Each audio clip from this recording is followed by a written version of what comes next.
suara cakaran kers, kers. Halo para kotomami dan kotopapi. Pernah nggak lagi asik nonton, tiba-tiba dengar suara laknat itu? Suara kuku-kuku mungil tapi perkasa merobek sofa kesayangan Anda. Rasanya jantung langsung copot, kan? Anda menoleh, dan di sana, si pelaku menatap Anda dengan mata polos, seolah berkata, "Apa? Aku cuma mendekorasi ulang." Anda mungkin berpikir, dia sengaja, dia benci aku, dia mau mengambil alih rumah ini dimulai dari sofa. Tenang, tarik napas. Apa benar kucing Anda adalah seorang penjahat berbulu yang licik, atau ada rahasia besar di balik kebiasaan mencakarnya?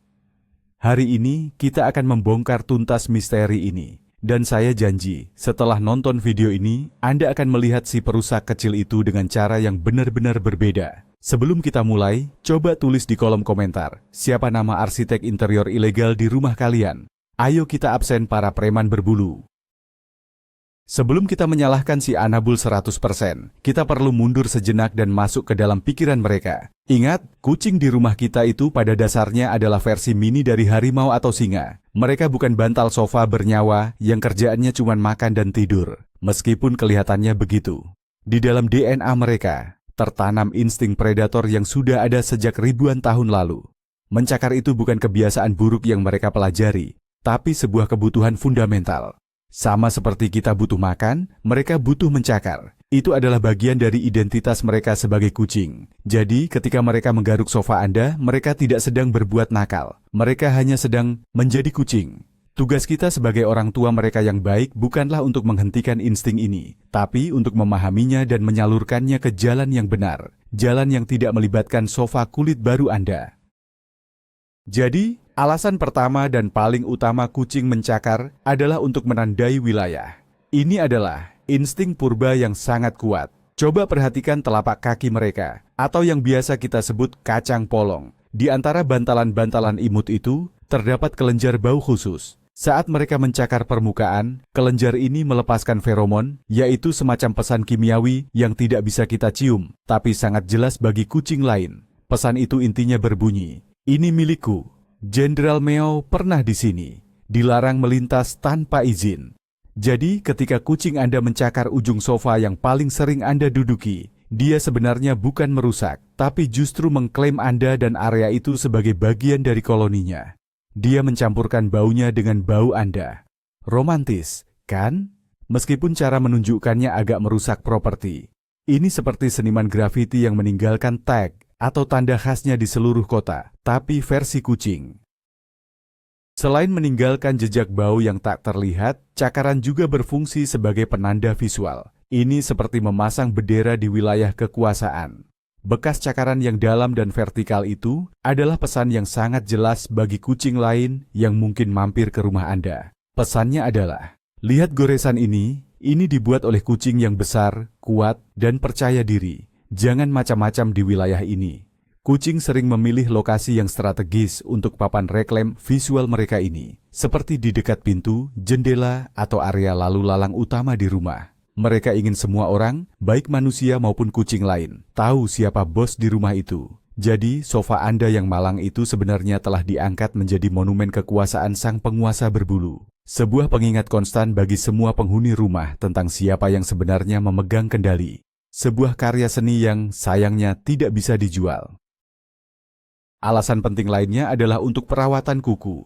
Kuku kucing itu tumbuh berlapis-lapis, seperti bawang. Seiring waktu, lapisan luar yang sudah tua, tumpul dan mati perlu dilepaskan, agar lapisan baru yang tajam dan sehat di bawahnya bisa muncul. Mencakar pada permukaan yang kasar adalah cara alami mereka untuk melakukan ini. Ini seperti kita pergi manikur pedikur, tapi mereka melakukannya sendiri. Kalau tidak ada tempat yang cocok untuk mencakar, kuku mereka bisa tumbuh berlebihan, melengkung dan menusuk bantalan kaki mereka, yang tentunya sangat menyakitkan dan bisa menyebabkan infeksi. Jadi, aktivitas merobek sofa ini sebenarnya adalah bagian dari rutinitas kebersihan dan kesehatan diri mereka. Mereka tidak sedang merusak, mereka sedang menjaga agar senjata utama mereka tetap dalam kondisi prima. Mungkin mereka sedang bersiap untuk perang melawan tikus imajiner di bawah tempat tidur. Mencakar juga merupakan bentuk olahraga dan peregangan yang luar biasa bagi kucing. Coba perhatikan baik-baik saat mereka melakukannya. Mereka akan menancapkan cakar depan mereka kuat-kuat, lalu menarik tubuh mereka ke belakang. Gerakan ini meregangkan hampir semua otot di tubuh bagian atas mereka, mulai dari cakar, kaki, bahu, hingga punggung bagian atas. Ini seperti sesi yoga atau pilates mini bagi mereka.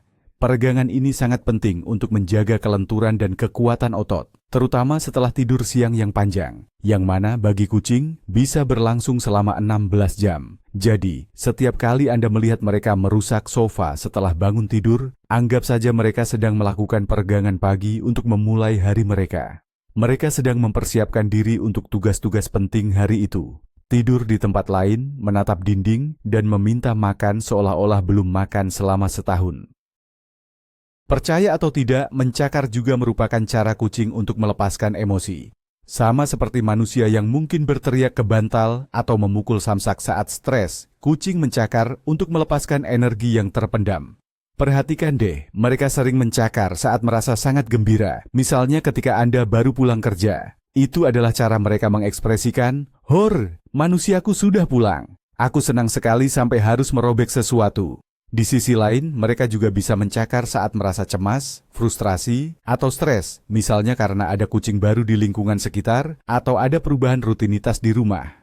Aktivitas fisik mencakar ini membantu mereka merasa lebih tenang dan terkendali. Jadi, ini bukan sekadar aktivitas fisik, tapi juga katarsis emosional. Sebuah cara sehat bagi mereka untuk mengelola perasaan, meskipun akibatnya tidak sehat bagi dompet Anda.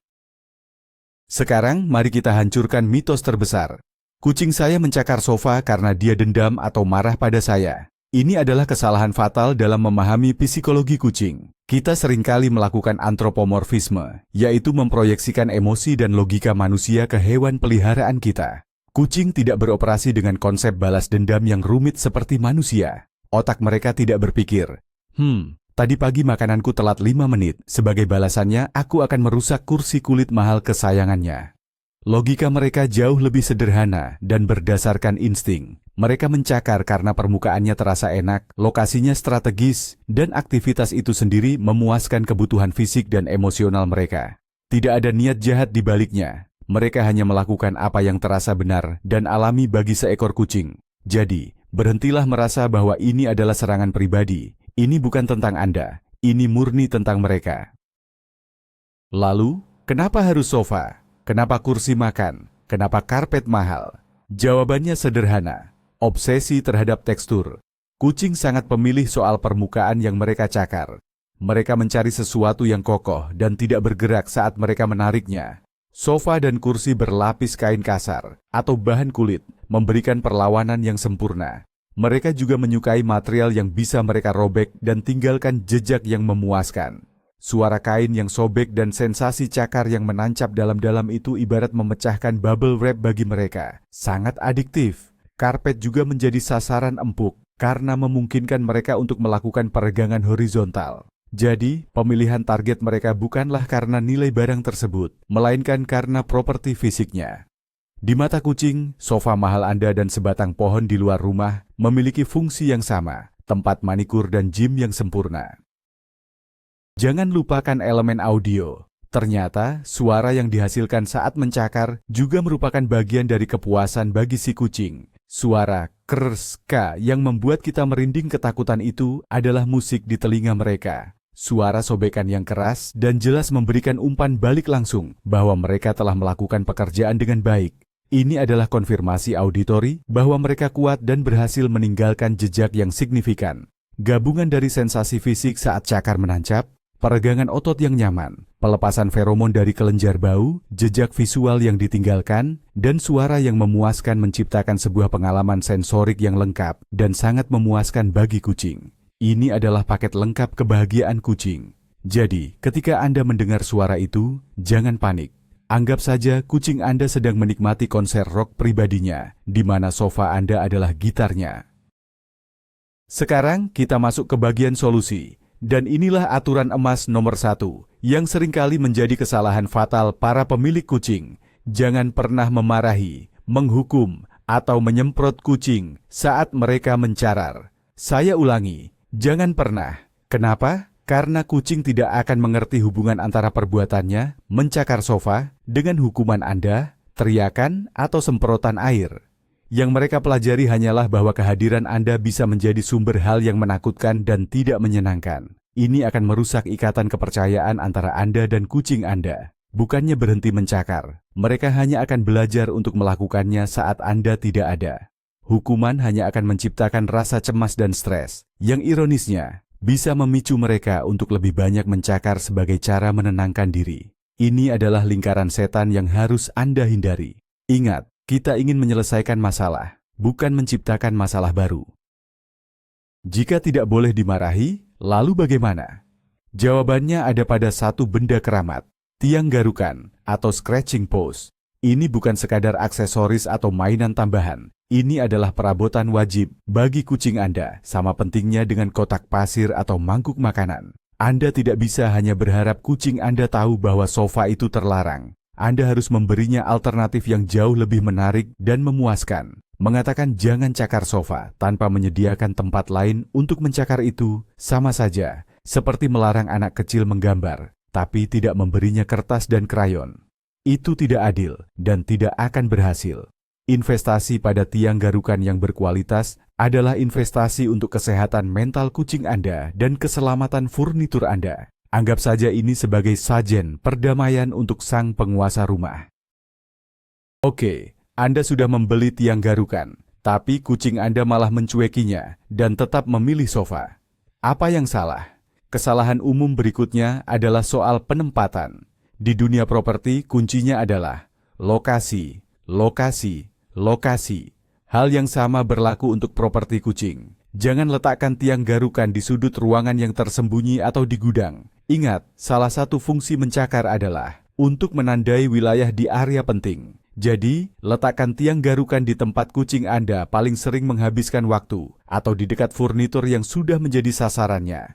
Jika dia suka mencakar lengan sofa, letakkan tiang garukan tepat di sebelahnya. Tujuannya adalah untuk membuat alternatif yang benar ini menjadi lebih nyaman dan mudah diakses daripada pilihan yang salah. Jadikan pilihan yang baik sebagai pilihan yang paling jelas dan paling menggoda. Selain di dekat TKP atau tempat kejadian perkara, ada beberapa lokasi strategis lainnya. Kucing suka melakukan peregangan dan mencakar begitu mereka bangun tidur. Jadi, meletakkan tiang garukan di dekat tempat tidur favorit mereka adalah ide yang brilian. Ini akan mendorong mereka untuk menggunakannya sebagai bagian dari rutinitas pagi mereka. Area lain yang bagus adalah di dekat jendela atau pintu depan. Ini adalah area dengan lalu lintas tinggi di dunia kucing, di mana banyak bau dan pemandangan dari luar. Menempatkan papan pengumuman mereka di sana akan terasa sangat alami. Jika Anda memiliki rumah yang besar, pertimbangkan untuk memiliki lebih dari satu tiang garukan yang tersebar di beberapa lokasi strategis. Semakin banyak pilihan yang benar yang Anda tawarkan, semakin kecil kemungkinan mereka akan kembali ke kebiasaan lama yang merusak. Tidak semua tiang garukan diciptakan sama. Material adalah segalanya. Material favorit mayoritas kucing adalah tali sisal. Tali yang kasar dan berserat ini memberikan sensasi yang sangat mirip dengan kulit kayu, target cakaran alami mereka di alam liar. Teksturnya sangat memuaskan untuk disobek. Pilihan bagus lainnya adalah kardus bergelombang. Banyak kucing menyukainya, terutama untuk garukan horizontal. Kelemahannya, kardus cepat hancur dan serpihannya berantakan. Hindari tiang garukan yang dilapisi karpet, terutama jika Anda punya karpet di rumah. Ini akan membingungkan kucing. Mereka tidak bisa membedakan mana karpet yang boleh dicakar, di tiang, dan mana yang tidak boleh, di lantai. Ini seperti memberi mereka sinyal yang campur aduk. Jadi, tetaplah pada material yang jelas berbeda dari perabotan Anda, seperti sisal atau kayu. Selain material, struktur tiang garukan juga sangat penting. Kriteria nomor 1 adalah stabilitas. Tiang garukan harus kokoh dan tidak goyang sama sekali saat digunakan. Jika tiangnya bergoyang atau hampir jatuh saat kucing Anda bersandar dengan seluruh kekuatannya, dia tidak akan pernah mau menggunakannya lagi. Kucing butuh rasa aman. Kedua, tinggi tiang harus cukup. Kucing perlu bisa meregangkan seluruh tubuhnya secara vertikal. Pilihlah tiang yang setidaknya 1,5 kali panjang tubuh kucing Anda. Ini memungkinkan mereka melakukan peregangan penuh yang memuaskan. Pertimbangkan juga untuk menyediakan variasi. Tiang vertikal seperti pohon, papan horizontal seperti lantai, dan papan miring. Setiap kucing punya preferensi sendiri, jadi dengan menyediakan pilihan, Anda meningkatkan peluang keberhasilan. Bagaimana jika kucing Anda masih memandang tiang garukan baru itu dengan tatapan curiga? Saatnya mengeluarkan senjata rahasia, buat tiang itu jadi tempat yang paling menyenangkan di dunia. Cara termudah adalah dengan menggunakan catnip. Taburkan sedikit catnip kering di atas dan di sekitar dasar tiang. Aroma catnip bisa menarik perhatian mereka dan membuat mereka lebih penasaran untuk mencoba. Anda juga bisa mengubah tiang itu menjadi pusat permainan. Gunakan mainan pancing atau laser untuk memancing mereka bermain di sekitar tiang. Arahkan mainan ke atas tiang, dorong mereka untuk memanjat dan menancapkan cakar mereka. Ketika mereka mencakarnya, bahkan secara tidak sengaja saat bermain, berikan pujian dan hadiah. Ciptakan asosiasi positif bahwa tiang ini sama dengan kesenangan dan hadiah. Jadikan tiang itu bukan sekadar alat, tapi sebuah taman hiburan pribadi.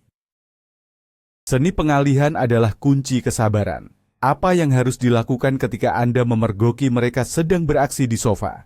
Pertama, jangan panik atau berteriak.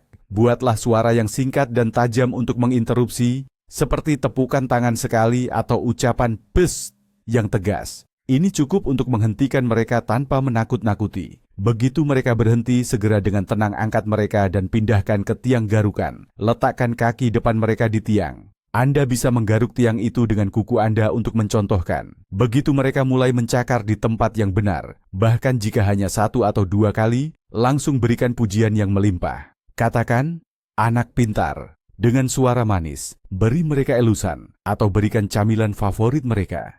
Proses ini disebut penguatan positif, dan ini jauh lebih efektif daripada hukuman.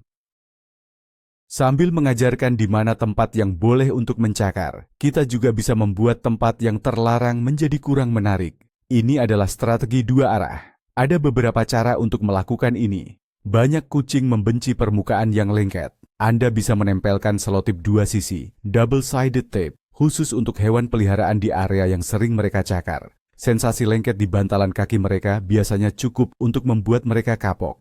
Pilihan lain adalah aluminium foil. Kebanyakan kucing tidak suka dengan suara gemerisik dan permukaan licin dari foil. Anda juga bisa mencoba semprotan dengan aroma yang tidak disukai kucing, seperti jeruk, lemon, atau lavender. Semprotkan sedikit di area sofa. Ingat, ini semua adalah tindakan sementara selama proses pelatihan. Tujuannya adalah membuat sofa menjadi pilihan yang tidak menyenangkan, sementara tiang garukan menjadi pilihan yang paling menyenangkan.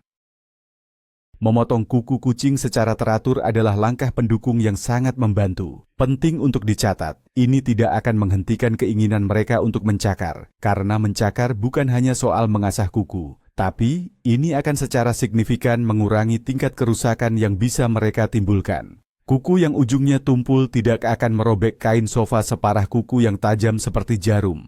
Lakukan ini setiap 2-3 minggu sekali. Jika Anda belum pernah melakukannya, minta dokter hewan atau groomer untuk menunjukkan cara yang benar, agar tidak memotong bagian quick yang berisi pembuluh darah dan saraf. Biasakan kucing Anda dengan proses ini sejak dini, dengan banyak kesabaran dan hadiah. Anggap ini sebagai bagian dari rutinitas perawatan yang tidak hanya menyelamatkan furnitur Anda, tapi juga baik untuk kesehatan mereka. Di beberapa negara, ada praktik yang disebut declawing atau pengangkatan cakar. Saya ingin membahas ini sebentar dengan sangat jelas. Jangan lakukan ini. Declawing bukanlah prosedur potong kuku yang ekstrim. Ini adalah amputasi. Prosedur ini melibatkan pemotongan ruas tulang terakhir dari setiap jari kaki kucing. Bayangkan jika seseorang memotong ujung setiap jari Anda hingga ke sendi pertama. Ini adalah prosedur yang sangat menyakitkan, dengan pemulihan yang sulit dan risiko komplikasi jangka panjang, seperti nyeri kronis, radang sendi, dan masalah perilaku, seperti jadi suka menggigit karena tidak bisa lagi menggunakan cakarnya untuk membela diri.